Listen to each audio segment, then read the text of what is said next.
Hey guys and gals, Never here from Drake Queen Gaming and City Mountains. What are the Gaming Dragon? Today I'm coming back at you with a Let's Play episode of Wayfinder. Anyway, let's go ahead and jump right back in, shall we? Alarm chain, we're up and let's go. Then... Wait, what were we doing? Oh yeah, he's hiding. Yep. Then... Silence. Nothing. I wait a minute and dare to peek outside only to hear a scream. Growling. Bones crunching like a branch under a tractor tire. It's coming from the end of the lot closer to me, but off toward the other corner. I decide to chance the escape, turning on my flash. I book it to the other end of the lot. Whoa, what was that? Naked werewolf! Halfway there, I turn to see it and get a glimpse in my flash as it breezes by me. Furry, brown, large claws and fangs. Like a wolf giant, but not. I look ahead. I can see the mall center. Somehow I keep running and push through the open doorway. As I round the landing and begin to jog down the unmoving escalator, I realize the creature isn't chasing me. I can see it, dimly lit by the glow of the store signs, its eyes locked on mine. It backs up and disappears into the darkness. As I reach the back exit where the others should have gone out, I call out for help. Arkyn! Bjorn! Geralt! I'm sprinting across the lot when I hear someone in my mind. We're coming! Just a minute! Shit, I should have reached out with magic. I was just so overwhelmed with fear. Arkyn, there's a figure chasing me with a knife, and then some monster took it out in the parking garage. I'm running toward where I had to get home. I don't even realize I'm speaking aloud as I try to mind speak. I hope they hear me.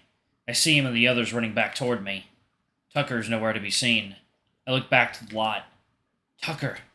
Arkyn, Bjorn, and Geralt catch up to me after half a minute, calming me down. Let's head to my penthouse. You'll be safe there. I nod.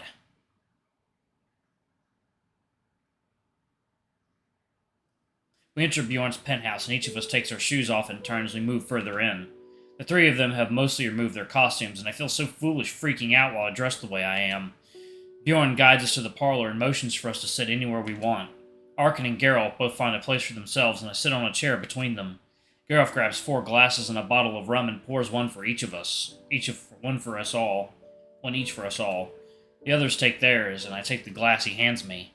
I don't drink it just yet. Bjorn looks me in the eye. It'll take the edge off. You got attacked 2 nights in a row after all. I hesitate, but nod. I drink and empty the glass. Rough, but not bad. Fynn, tell us more about what happened. I nod. Well, after the 3 of you and Tucker left the party, I heard a noise in the greenhouse. I went to check it out against my better judgment, then I saw a figure moving toward me. I blocked the door and ran toward the maintenance lift, but it was jammed. After I climbed down the storage floor, I heard the lift start and ran through the door to the parking lot. It was darker than it should be, and while I was hiding, I heard a man screaming. Then as I was running, this wolf thing approached me. It chased me, but I made it through the main hall to the main hall of the mall, and for some reason it didn't follow. I called out to you guys after I got out. The 3 of them are silent. Geralt speaks up first.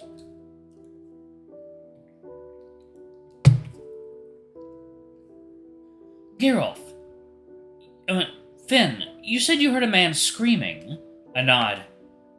Tucker left us and headed to that parking garage. I believe he might have been... No, couldn't have been. You think he was killed? I'm sorry. I shake my head and look to Geralt. I texted him, but he left me on read. I think I'll call him and make sure.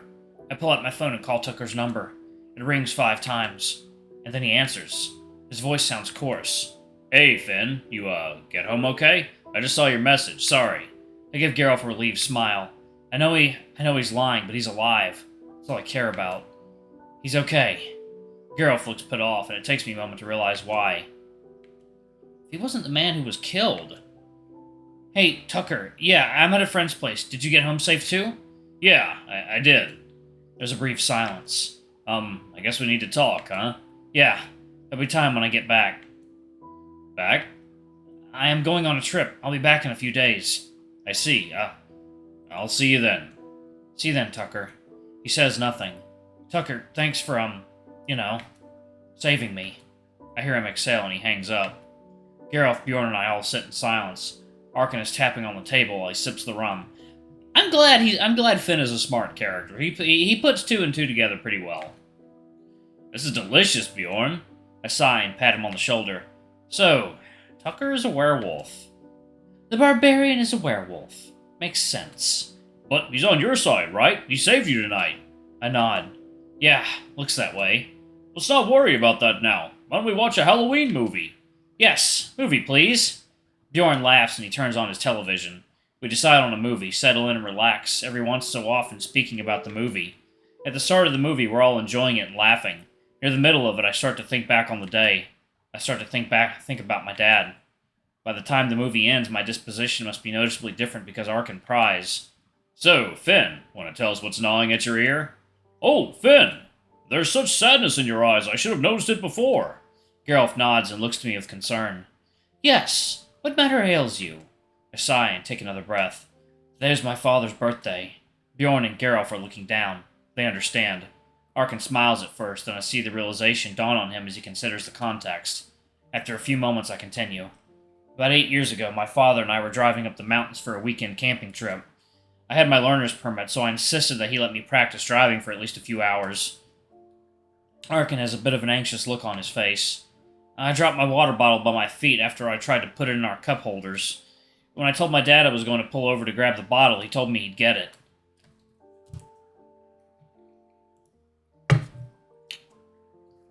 He unclasped his seatbelt and leaned over, grabbing it pretty quickly. Bjorn is scratching his beard, listening. After he picked it back up, he made sure it was in the cup holder properly. We returned to just driving in silence. Geralt was holding one arm with the other hand, looking to the floor. I continued recounting the rest of the tale. About 10 minutes passed and we were driving around a mountain on the road right by a ravine. Some debris fell down in front of us and I swerved off the road. We crashed into a tree. I was mostly unhurt, but my dad, he never put his seatbelt back on and I don't have it in me to continue, but I don't need to. Arkyn is already hugging me and patting my back as I cry. He whispers into my ear as he strokes my hair. I'm here, Fynn. You're safe. Oh, it's so cute! Oh god, so fucking disgustingly cute. Before I know it, Bjorn and Geralt are upon us too. They hold me, surrounding me with warmth and care. Bjorn is stroking my hair and shushing me. Geralt nuzzles against my neck and shoulder. I've been so afraid of living my life. For so long now, I've felt that I didn't deserve to be the one to survive that accident. It's taken almost 8 years to finally try to do something for my own future, for my own happiness. Fynn, I'm sorry you had to go through such a horrible thing. Nobody should ever have to experience something like that. I know that days like this can bring about the pain you felt back then, but you don't have to handle those days alone. Not anymore. I nod. I wanted to believe that when I heard it from my mom and friends and family. I think now, after meeting the three of you, I'm starting to. I smile. I guess I should figure out which of you I'm going with then, huh? Oh, you've decided who you'll be sleeping with then? Can we stop calling it sleeping with one of you? Arkyn laughs. I get it, because it sounds like sex. I rub my temples. Arkyn pats me on the head. Geralt gently wraps my shoulder and Bjorn holds his hand on my back. Come, let's give Fynn some space. You take the time you need. Whichever of us you choose, feel free to sleep in the spare bedroom, or, if me, we can sleep in my bed. We separate, and then I look around at them all. All right, then. I'll let you know when I've decided. Bjorn heads to the kitchen, Geralt to the balcony, and Arkyn moves to the corner of the room and starts doing a set of squats. Who should I go with? You know who you're going with, buddy boy. You're going with the green one, even though he's brown. I head to see Arkyn as he's finishing up his squats. Hey. Yo. I really love this pic of Arkyn. I laugh. Where'd you hear that? You're becoming quite the modern wolf. Arkyn laughs and tousles my hair. I heard some men saying it to greet each other in the gym on your campus. I'm a smart wolf, so I figured it out. I smile and pat him on the shoulder, impressed. You are absolutely much smarter than I think you get credit for. Arkyn, he gives me a puzzled expression. I'm ready. Let's sleep together. His ears perk up and he looks at me in surprise. Fynn, we shouldn't call it that, remember? I laugh and punch his arm lightly. You got me. I meant I'm ready to go to your world.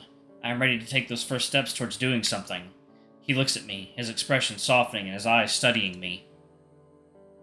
Something that can help people and make me feel justified for having survived. Arkyn grimaces and lifts me up suddenly, carrying me into the spare bedroom. Arkyn lays me down on the bed, then goes to close the door. I instinctively kick my shoes off. Arkyn smiles warmly, locking eyes with me. Stay right there. I'm gonna go get the curtain. As he does, I pull my ankle socks off as well, balling them up and dropping them on the floor next to the bed. Arkyn stands and moves towards the curtains, drawing them most of the way. The room gets pretty dark instantly, and the only thing I can make out is his faint silhouette. That and his lustrous green eyes. I can't exactly make out what he's doing. As I start to sit up, I feel the bed shift, and his warmth hovers over me as I'm pushed back down. If the lights were on, he'd see me blushing hard, although, given he's a wolf giant, I assume he probably can. Arkyn crawls atop me, holding my hands down next to my head. His green eyes shine the little moonlight my curtains allow into the room. I feel his gaze locked onto mine. I can't help but further blush after realizing our proximity as his breath warms my neck. He leans in and whispers gently into my ear. It's for real estate. What's that smell, Fynn? Did you use something different when bathing? I blush and nod. Yes! It doesn't smell like you. It's nice, but I like your scent better. I need to tell you something very important. I need you to listen carefully to my words. I nod and look to his glowing jade eyes. Fynn, you're more than worthy to have survived. Your father dying was a tragedy, not a punishment. I gasp sharply as I feel hot tears welling up and spilling over suddenly. My breath hitches. His words hit something in me. Fuck. Arkyn wipes my tears and leans to my left, cuddling up close to me, holding me. Fynn, are you sure this is what you want? Fall asleep with me here and wake up in my world? I nod. I want to help you three, Arkyn. I have to go through with this in order to do so. Aside from that, I hold my head against his chest and listen to his heartbeat. It's faster than I expected. Aside from that? I want to be here with you, right now, in the morning, as long as I can be if you'll let me.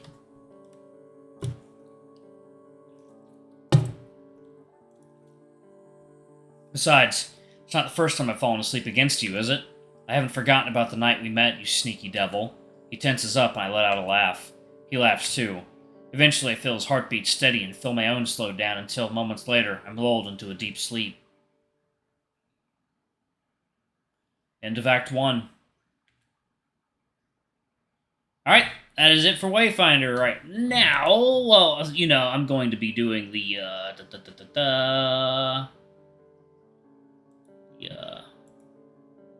that right there. I'll finish that up next time, y'all. Alright, so thank y'all so much for watching. Don't forget to like, comment, subscribe, ring that notification bell, and check out our Patreon or YouTube memberships if you can. It always helps. But anyway, I love you all, and I'll see y'all in the next video. Bye-bye!